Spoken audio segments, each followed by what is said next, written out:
আসসালামু আলাইকুম সবাইকে। আজকে শবে বরাতের রাত, যেটাকে আমরা আরবিতে বলি যে লাইলাতুন নিসফি মিন শাবান, মানে শাবানের 15 তারিখ আর কি। তো এটা দিক দিয়ে অনেকের একটা ভুল ধারণা যে মানে হালুয়া রুটি যেটাকে বলা হয় মাংস রুটি, এটা খাইতে হয়, ঠিক আছে। অনেকে বলে যে হচ্ছে নবী রাসূল সাল্লাল্লাহু আলাইহি সাল্লামের যে দাঁতের সমস্যা হয়েছিল না, ভেঙে গেছিল একটা যুদ্ধে, তো যার কারণে তিনি হালুয়া রুটি খাইছিলেন।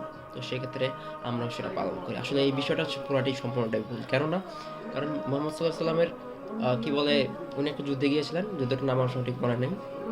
তো ওখান থেকে ওনার একটা দাঁত শহীদ হয়ে যান, যার কারণে আসলে উনি হালুয়া রুটি খাইছেন। তো আপনি আপনার সুস্থ দাঁত নিয়ে কিভাবে হালুয়া রুটি খান? লজ্জা করে না?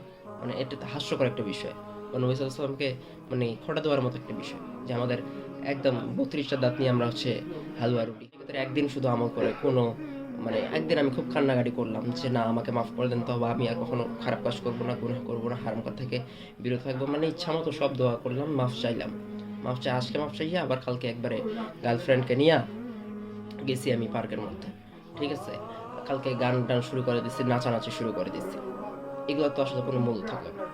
আমরা যদি আমাদেরকে যদি আমরা ক্ষমা চাইছি যে এরপর থেকে যেন আমরা ভালো পথে চলতে পারি, ঠিক আছে। যে আজকে ক্ষমা চাইছি আমি, কালকে থেকে যেন আমি আর এই মানে যেটার জন্য ক্ষমা চাইছি ওই খারাপ কাজটা আমি আর করবো না।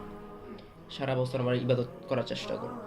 এরকম যদি হয় তাহলে সেই হিসেবে আমরা কি বলে ইবাদতগুলো করবো, ঠিক আছে। ওই একদিন শুধু দোয়া চাইলাম, তারপর দিন নাচানাচি শুরু করলাম, গার্লফ্রেন্ড বয়ফ্রেন্ড মেসেঞ্জার চ্যাটিং, বিষয়গুলোকে আমাদেরকে বাদ দিতে হবে, যেগুলো বিদআত বলা হয়, যেগুলা নিষিদ্ধ, সেগুলো আমরা বাদ দেব।